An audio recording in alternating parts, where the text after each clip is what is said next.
Dari beberapa tempat yang sudah ditempel oleh bersangkutan, itu ada 38 titik. M. Iman Mahlil Lubis tersangka penipuan QRIS palsu beraksi di puluhan masjid dan mal di Jakarta. Raup 13 juta rupiah. Modus penipuan dengan modus menempelkan kode batang, barcode QRIS palsu di kotak amal di ibu kota baru-baru ini terungkap.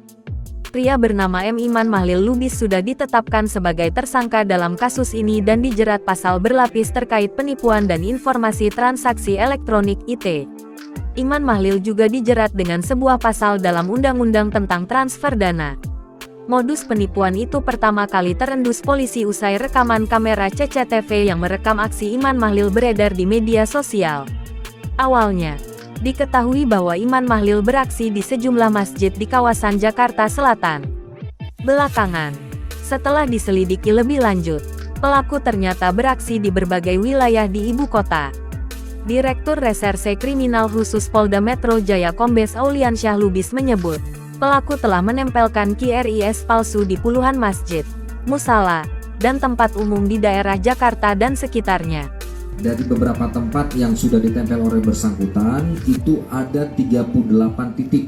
Berdasarkan pengembangan, pelaku penipuan masih menyimpan banyak stiker barcode QRIS palsu yang belum ditempel. Dikutip dari kompas.com, selain beraksi di masjid, Iman Mahlil juga menjaring dana dari mereka yang ingin bersedekah melalui sejumlah bank dan galeri ATM di Jakarta Selatan. Selain itu, Iman Mahlil juga beraksi di Bandara Soekarno-Hatta, di SPBU dan pusat perbelanjaan di wilayah Jakarta Selatan serta Jakarta Pusat. Adapun pelaku diduga berhasil menghimpun uang sebesar 13 juta rupiah dari penipuan bermodus menempel QRIS palsu. Jumlah itu merupakan hasil temuan sementara dari rekening dan dompet digital yang dipakai pelaku untuk menghimpun dana sejak tanggal 1 April tahun 2023 sampai tanggal 10 April tahun 2023. Meski begitu, kata Auliansyah, penyidik masih akan melakukan pendalaman terkait hasil penipuan yang dilakukan. Sebab, penyidik menduga bahwa pelaku memiliki sejumlah rekening yang dipakai untuk menghimpun dana hasil penipuan.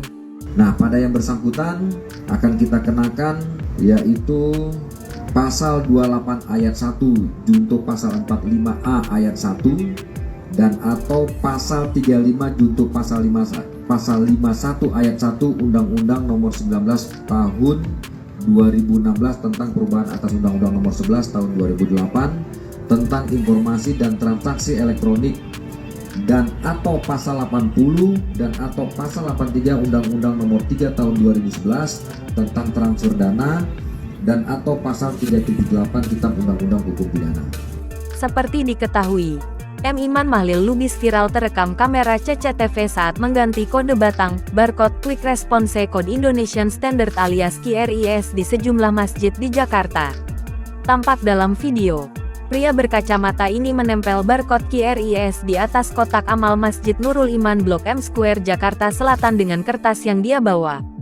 Bukan hanya satu masjid, tindakan pelaku juga dilakukan di sejumlah masjid lain, termasuk Masjid Agung Al-Azhar, Kebayoran Baru, Jakarta Selatan.